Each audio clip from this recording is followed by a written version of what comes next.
Did Minnesota Vikings safety Lewis Cine finally have his NFL big boy moment?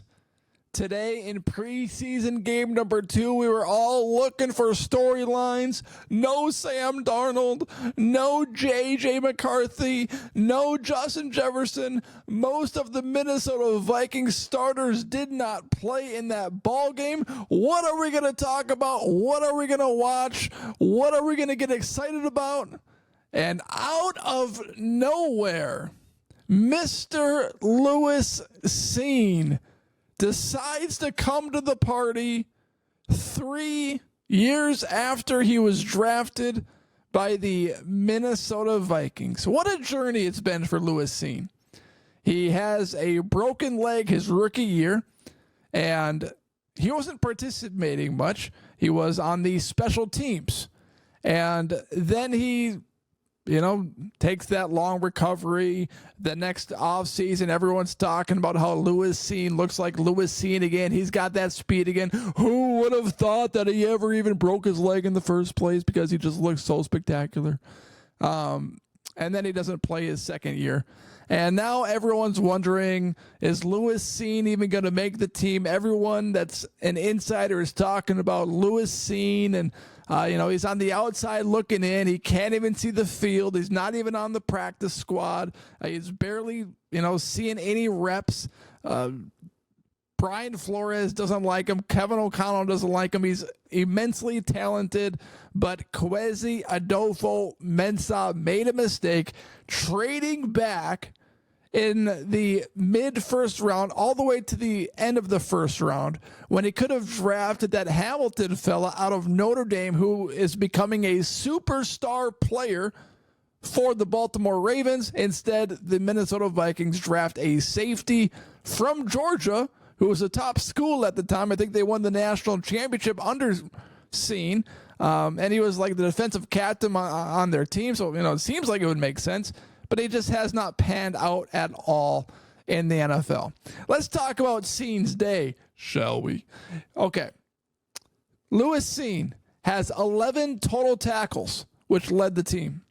5 solo tackles, 1 tackle for loss, 1 pass deflected, 2 quarterback hits, 1 sack, and 1 interception. Lewis Cine, welcome to your moment. 3rd string versus the Cleveland Browns 3rd stringers. This is really a tough one to analyze, because for the first time ever, Lewis Cine looked like a real NFL football player. I mean, I just read you the statistics. He was hands down the best player defensively for the Minnesota Vikings in this game. But at the same time, he is going against other guys that are going to be on the practice squads on other teams. He's not going against the first team. He's not even really going against the second team. He made highlight plays happen in the 3rd and 4th quarter. Both teams' starters weren't playing. Both teams had their backups immediately in the game in the first quarter, which means at the end of the game, we're looking at 3rd string guys, 4th string guys just trying to make practice squads. So is Lewis Cine's performance, as exciting as it is it enough to keep him on the 53-man roster? And here's why it's a tough one to analyze, because clearly he's got talent. And that's why the Minnesota Vikings fan base and team is so excited right now, because he has talent. He was drafted in the 1st round. He went to Georgia for a reason, and you can tell that he's got an athletic build, an athletic body. You can tell he's talented, but something just has not clicked with him to get valuable playing time for the Minnesota Vikings team. So is this performance going to be enough for the Minnesota Vikings to keep him on the 53-man roster? Is this performance going to be enough for the Minnesota Vikings to trade him for a 6th-round pick?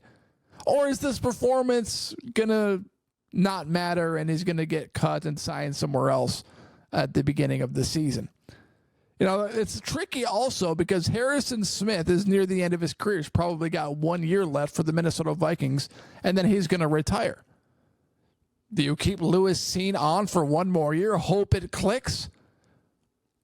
Do you use that roster spot to fill in a guy who might not even play the following year, but you might hope that he kind of clicks and something comes together inside his mind and body and that he can become a valuable player to the Minnesota Vikings? That seems like a risk. That seems like, okay, what have you shown me over time? What have you shown the Minnesota Vikings organization over time? I will say this, though, before I offer this next take. This podcast is presented by Hoagland Farm. Contact Hoagland Farm at 952-491-1541 and get the best rotationally grazed 100% grass-fed beef.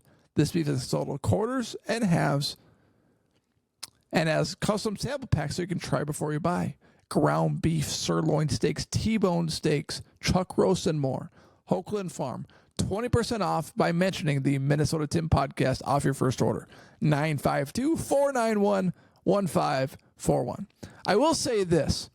Lewis Cine, when I was at Minnesota Vikings practice, he was getting valuable reps with the ones. I saw it. I saw it with my own eyes. I saw the number 6 out on the practice field, and I was looking around him to, take a look at the teammates, and I'm like, okay, I recognize that guy. I recognize that guy. I recognize that guy. And Lewis Cine is on the field with those guys. So maybe that's something, maybe that's nothing. But I did see valuable practice reps from Lewis Cine at Minnesota Vikings training camp. So is Lewis Cine finally putting something together? Because even at the beginning of training camp, he was out. He was injured. He was day-to-day. So it's like, oh, this guy's got no chance. But then he has this breakout game. The Lewis Cine game. How pathetic. The Lewis Cine game. Preseason game number 2 in 2024 versus the Cleveland Browns. Third stringer. Let's go. No regard for human life. Lewis Cine never doubted you for a moment. Oh, my gosh. You kidding me? Anyways, Lewis Cine, hey, maybe this is his moment. But I don't know if it's enough to keep him. Everyone, thank you for watching this episode.